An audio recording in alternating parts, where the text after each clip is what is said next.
11 अक्टूबर को जब लखनऊ में अखिलेश यादव जेपीएनआईसी की दीवार फांद रहे थे, तब सपा सांसद डिंपल यादव मैनपुरी में कार्यकर्ताओं के बीच मौजूद थी। इस दौरान जब उन्हें लखनऊ की घटना के बारे में पता लगा तो उनका पारा हाई हो गया और उन्होंने जमकर बीजेपी की क्लास लगा दी। उन्होंने बीजेपी को लेकर क्या कहा, उसके बारे में हम आपको आगे बताएंगे। उससे पहले आपको बता दें कि बुधवार को सपा सांसद डिंपल यादव मैनपुरी पहुंची थी। इस दौरान उन्होंने पार्टी कार्यालय में कार्यकर्ताओं के साथ बैठक की और कई मुद्दों पर चर्चा की। उन्होंने जनता की समस्याओं को भी सुना और कई लोगों से मुलाकात भी की। इस दौरान मैनपुरी की सांसद डिंपल यादव ने अपने जिले के लोगों का हाल जाना। उन्होंने आकाशीय बिजली गिरने से होने वाली जनहानि पर पीड़ितों को सहायता राशि भी दी। साथ ही मृतकों के परिजनों से मिलकर उनका ढांढस बंधाया और मदद की। इस मौके पर 5 परिवारों को सहायता राशि के रूप में 1-1 लाख रुपए भी दिए। अब आ जाते हैं डिंपल यादव ने आखिर बीजेपी को लेकर क्या कुछ कहा। दरअसल जब पत्रकारों ने उनसे लखनऊ विकास प्राधिकरण द्वारा अखिलेश यादव के खिलाफ मुकदमा करने की तैयारी से जुड़ा सवाल पूछा तो उन्होंने कहा कि ये सरकार हमेशा अन्याय और लोगों पर गलत मुकदमे करती आई है। प्राधिकरण वाले नहीं चाहते थे कि जेपी नारायण जी को सम्मान मिले। ये पूरी प्रक्रिया इसी मंशा से की गई।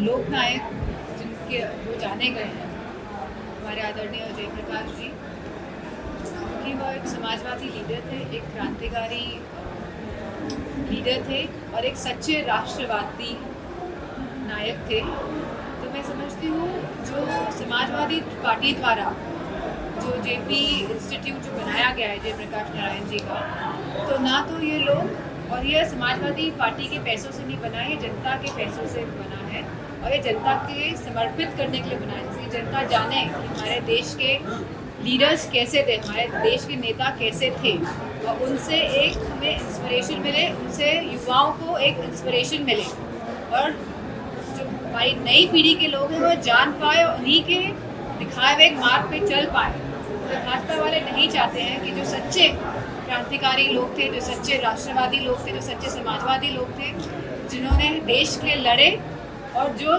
देश को सही दिशा दिलाना चाहते हैं, तो इस तरह की छोटी हरकतें कर एक बहुत ही निच्च स्तरीय एग्जाम्पल दे रहे हैं। इस दौरान सपा सांसद डिंपल यादव ने यूपी के डिप्टी सीएम केशव प्रसाद मौर्य को भी निशाने पर लिया। उन्होंने कहा कि जब से अखिलेश यादव ने पिछड़ा दलित और अल्पसंख्यक गठबंधन यानी कि पीडीए की बात की है, तब से भाजपा वाले अपने आप को कमजोर महसूस कर रहे हैं। इसीलिए केशव प्रसाद मौर्य ने ये बयान दिया है। मैं उनसे पूछती हूँ कि क्या वो महिला आरक्षण बिल को लेकर अपनी मौजूदा सरकार से अति पिछड़ी या पिछड़ी महिलाओं को उनका हक दिलाने की मांग करेंगे। जहाँ पूरे देश में इंडिया ब्लॉक का गठबंधन है, वहीं उत्तर प्रदेश में पीडीए यानी पिछड़ा दलित का जो अलायंस है, मैं समझती हूँ भाजपा वाले असली तौर पे पीडीए अलायंस से घबराए हुए हैं। सांसद जी, केंद्रीय मंत्री गिरिराज सिंह ने कहा है कि जब कांग्रेस सत्ता में थी तब उन्हें ओबीसी याद नहीं आया, अब ओबीसी याद आ रहा है। समाजवादी पार्टी की हमेशा से यह मजबूती के साथ डिमांड रही है कि कास्ट सेंसस होना चाहिए। आज हम महिलाओं को आरक्षण देने जा रहे हैं, लेकिन इसमें भी ओबीसी महिलाएं, माइनॉरिटीज़ की महिलाएं का हक और सम्मान और अधिकार की बात नहीं हो रही है। ये लोग नहीं चाह रहे हैं कि सब लोग, पूरा देश आगे बढ़े और सभी जाति के लोग, सभी धर्म के लोग आगे बढ़े। ये देश में बंटवारा करने की स्थिति पैदा करना चाह रहे हैं और देश की जनता को एक ऐसा वातावरण दे रहे हैं जहाँ पे लोग भय में जिए, जो काल्पनिक है, जो सच्चाई नहीं है। बता दें कि जेपीएनआईसी वाली घटना को लेकर केशव प्रसाद मौर्य ने अखिलेश यादव को निशाने पर लिया था। उन्होंने कहा था कि क्या अखिलेश यादव वहां नौटंकी करने गए थे। बता दें कि बुधवार यानी कि 11 अक्टूबर को लोकनायक जयप्रकाश नारायण की जयंती पर अखिलेश यादव को उन्हें श्रद्धांजलि देने जेपीएनआईसी जाना था, लेकिन सपा मुखिया को अंदर नहीं जाने दिया गया। ऐसे में जेपीएनआईसी का गेट बंद होने पर अखिलेश यादव गेट फांद कर अंदर दाखिल हो गए और जयप्रकाश नारायण की मूर्ति पर माल्यार्पण किया।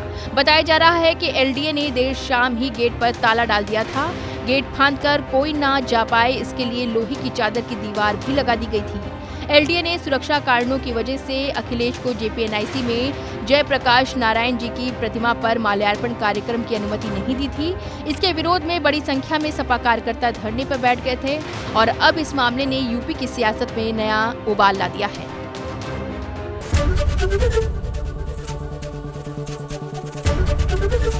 एबीपी गंगा, खबर आपकी, जुबान आपकी।